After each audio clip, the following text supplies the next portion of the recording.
Welcome back to my channel Suganga food and Ayurveda vlogs అండి. ఏం లేదండి, ఈరోజు నేను మీకు ఒక విషయం చెప్తానండి. పేదవాళ్ళు ఒక సైడు, ధనవంతులు ఒక సైడు ఉంటారు. ఈ మధ్య ఉన్న వాళ్ళు ఎవరు? ఒక మనిషి. ఆ మనిషి ఎవరింటికి పోవాలనుకుంటుంది? ఆలోచించిండ్రా? పేదవానింటికే పోవాలనుకుంటుంది. ఎందుకంటే పేదవాళ్ళు ఇచ్చే మర్యాద కానీ, మన్నన కానీ, వాళ్ళు మాట్లాడే తీరు కానీ, వాళ్ళు పంచే ప్రేమ కానీ, ఇవి ఏవి కూడా ఉన్నవాళ్ళు ఇవ్వరు.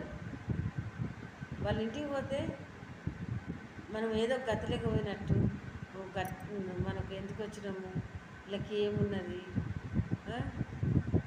ఎందుకు వీళ్ళని చూడాలా, వీళ్ళకి ఎందుకు మాట్లాడాలా, ఏం అవసరము, వస్తారు పోతారు అని అనుకుంటారు. అదే గరీబోడు వాళ్ళు అట్లా అనుకోరు. అని పోతే వాళ్ళు తినేది కారమో, గంజో, లేకుంటే నీళ్ళో, వాళ్ళు ఏది తింటే అది ప్రేమతో పెడతారట. మనకి కడుపు నిండిపోతుంది. అది అవునా కాదా? అప్పుడు నువ్వు ఏ ఇంటికి పోతావు? గరీబ్ వాళ్ళ ఇంటికి పోతావా? బాగా ఉన్నోళ్ళ ఇంటికి పోతావా? ఉన్నోళ్ళ ఇంటికి పోవు కదా. దానికి ముఖ్యం కదా పేదవాళ్ళ ఇంటికి. అవునా కదా? నేను చెప్పేది కరెక్టే కదా? పేదవాళ్ళ ఇంటికి వెళ్ళాలి. మనకు ఉన్నది ఏంది, మనం అక్కడనే ఉన్న దాంట్లో తృప్తి చెంది మనం ఇంటికి రావాలి.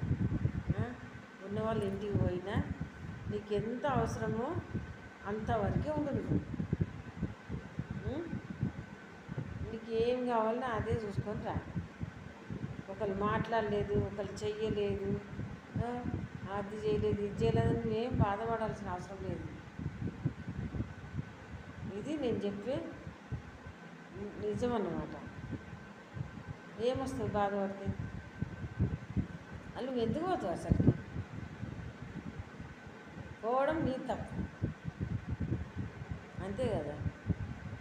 నువ్వు పేదవాళ్ళు ఎంతోమంది ఉన్నారు, వాళ్ళ ఇంటికి పో, ఒకరోజు గడుపు, ఒక నైట్ ఉండు, వాళ్ళతో మంచి చెడు పంచుకో, వాళ్ళు పెట్టిన కారం తిను, హాయిగా ఎంజాయ్ చెయ్యు, నీ ఇంటికి నువ్వు రా. అదే ఉన్న వాళ్ళ ఇంటికి వెళ్ళి బాధపడుతూ వెనుదిరిపోతుంది. పోయినా కానీ నీ పని ఏంటో నువ్వు చూసుకొని వచ్చేసేయి. ఇంతకు మించి వేరే చెప్పాల్సిన ప్రసక్తే లేదు. ఇదే ఉన్న వాళ్ళకి లేని వాళ్ళకి డిఫరెన్స్.